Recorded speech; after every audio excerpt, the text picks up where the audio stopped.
Hi, everybody. Meteorologist Joe Cioffi, weather in 5 days in 5 minutes.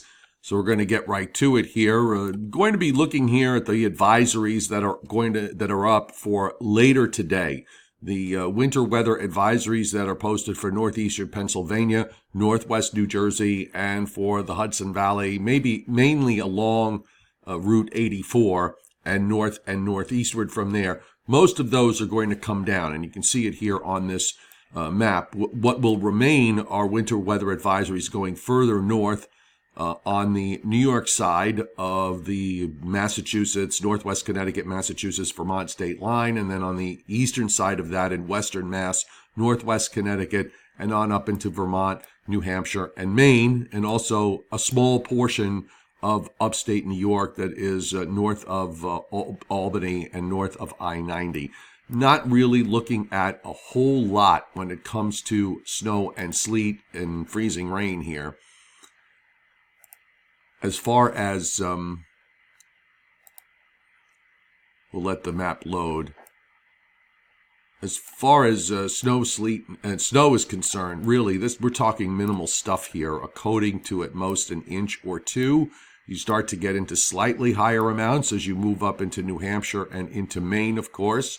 But nothing here is really screaming impressive to me at all. And as far as rainfall is concerned, we are seeing some rain. But again, from this storm, it's really just totally underwhelming and not really a surprise considering how far east this is getting kicked out. But when you look at the rainfall amounts that are being generated here, and even these numbers could wind up being overdone because the radars are just simply unimpressive. The map didn't completely load, but mostly from New York City west, we're talking about a quarter of an inch or even a tenth of an inch or less of rain. You start to see some higher amounts in southeastern New England and on up into Maine, but we were seeing amounts being generated on the order of an inch to an inch and a half, and even some isolated 2 inches in a few runs over the last couple of days, and that has come back quite a bit. One of the things we're seeing on the satellite loop this morning, which is kind of interesting, if you take a close look at the loop, you notice that there's a circulation that's out. There's actually 2 circulations here. I'm not sure if this is a mid-level circulation. I was trying to match it up with where the upper low is, and I suppose it's fairly close, but there's also some kind of low-level swirl here that is to the south and west of it. It just goes to show you how relatively disjointed this entire system is.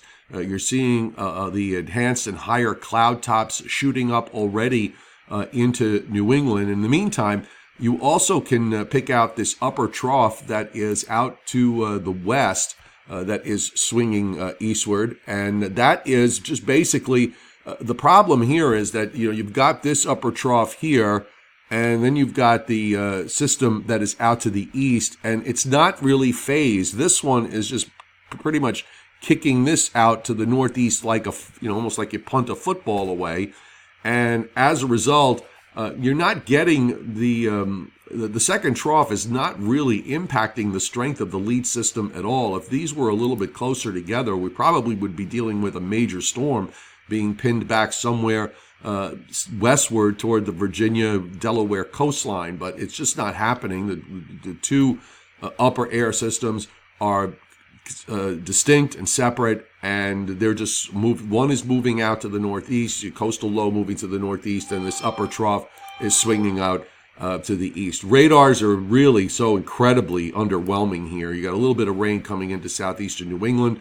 We've seen some patchy light rain or drizzle along the coast, and there's not much else going on. Seeing some showers with the second trough moving across South Carolina and eastern Tennessee, and also scattered around in parts of the Ohio Valley. But even here, too, it's just a big yawn. So this low moves up. You get a little bit of precip that gets generated on the west side during tonight. Very little. Most of it is up to the north in upstate New York, in northeastern New York, and in through Vermont, New Hampshire, and Maine. Kind of matches up with what we're seeing, with those forecasts from the Weather Service. And then we see weather conditions improving for Tuesday and for Wednesday. Other than just some patchy clouds, there's actually a second low that's going to develop from the second trough swinging around. That is way out to the south and east. And all that really does is it just brings, keeps things on the chilly side, at least into the middle part of the week. And then weather conditions will continue to be okay until we get to probably Friday. You start to see this next low moving up toward the Great Lakes, and we're looking at that cold front coming through here sometime late Friday or Friday night with a chance for some showers. And there's some lingering questions regarding the weekend, and that is something that we will take up in our weather post later on today. And yes, I am growing a goatee. So everybody have a great day. You can look at National Weather Service snow forecast maps on the free weather apps. So just download my meteorologist Joe Cioffi weather app on Google Play or on the App Store, or Angry Ben's weather app, the Angry Weatherman, which can be found on Google Play but not yet on the App Store. Or just go ahead and download both apps so you have everything covered from one end to the other as far as weather is concerned. You can get your local forecasts to your location. It defaults to your location,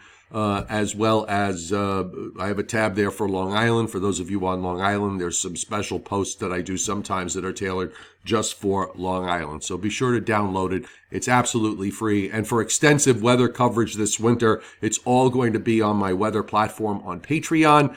And you can link to that from the app, or just go to patreon.com/meteorologist Joe Cioffi, Patreon. Okay, and it's Cioffi. Have a great day, everybody.